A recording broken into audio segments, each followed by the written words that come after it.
তাদের গায়ে গন্ধ, গোসল করে না, তাদের গায়ের মধ্যে দুর্গন্ধ। গোসল করানো কর্মসূচিটা হলো সবাই ফেসবুকে ট্রল করে, সোশ্যাল মিডিয়াতে দেখা যায় শাহবাগী তাদের গায়ে গন্ধ, গোসল করে না। এজন্য আমরা প্রতীকী হিসেবে এই কাজটা আজকে করালাম, দেখালাম। এটা আজকে সকাল 8টায় আমরা এখানে একটা গরু নিয়ে আসলাম। এটা গরু গোসল দিয়ে জবে করব। জবে করে এখানে আমাদের আপনি দেখতে পাচ্ছেন যে রান্নাবান্নার আয়োজন চলতেছে।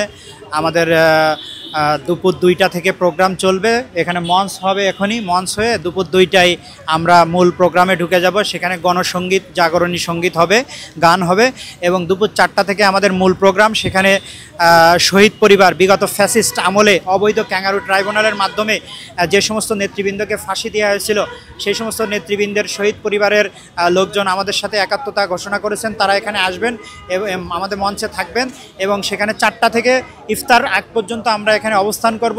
তারা বিভিন্ন কথা রাখবেন এবং ইফতার আমরা একসাথে করব এই গরু দিয়েই। এটা আমাদের সারাদিনের কর্মসূচি। না, প্রতিবাদ বলতে আমাদের সিস্টেম একটাই।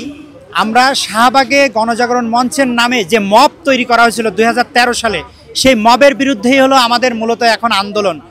যে প্রথম এই বাংলাদেশে মব তৈরি করেছিল হলো শাহবাগীরা। কারণ তারা এই মব তৈরি করে প্রথম সারির নেতৃবৃন্দ যারা, তাদের কোনো অন্যায় ছিল না।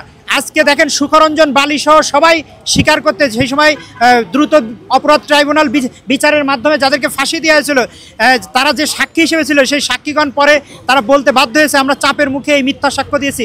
আসলে ওই নেতৃবৃন্দকে, যেমন কাদের মোল্লাকে কসাই কাদের বলা হয়েছে, মিরপুরে তারা নাকি গণহত্যা চালিয়েছে, আসলে তার কোনো ভিত্তিহীন। তারপরে দেলোয়ার হোসেন সাইদি সাহেব, সাকা চৌধুরী, প্রত্যেকের নামে যে মিথ্যা ভিত্তিহীন বানোয়াট অবৈধ দ্রুত বিচার ট্রাইব্যুনালের মাধ্যমে মিথ্যা সাক্ষ্য সাজিয়ে মব তৈরি করে যেভাবে হত্যা করা হয়েছে অন্যায়ভাবে, সেই অন্যায়ের প্রতিবাদ হিসেবে, রুহের মাগফিরাত হিসেবে সেই শহীদদের আমরা আজকের এই প্রোগ্রামটা রেখেছি, ইফতার মাহফিলটা রেখেছি। গোসল করানোর কর্মসূচি হচ্ছে আপনার, এটা আসলে হচ্ছে একটা প্রতীকী, হ্যাঁ।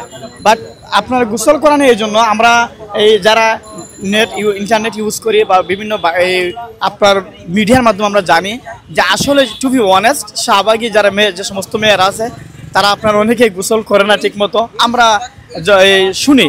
এবং তাদের গায়ের মধ্যে দুর্গন্ধ, তারা ওপেন গাঁজা, মদ, ছেলে মেয়ে উঠা বসা করে এবং তারা বিভিন্ন ধরনের ওই অনৈতিক কার্যকলাপ করে। যা আমাদের ইসলামিক এই বাংলাদেশের মধ্যে, ইসলাম প্রিয় বাংলাদেশের মধ্যে, ওলি আল্লাহর এই বাংলাদেশের মধ্যে এগুলো আমরা কখনো আশা করি না।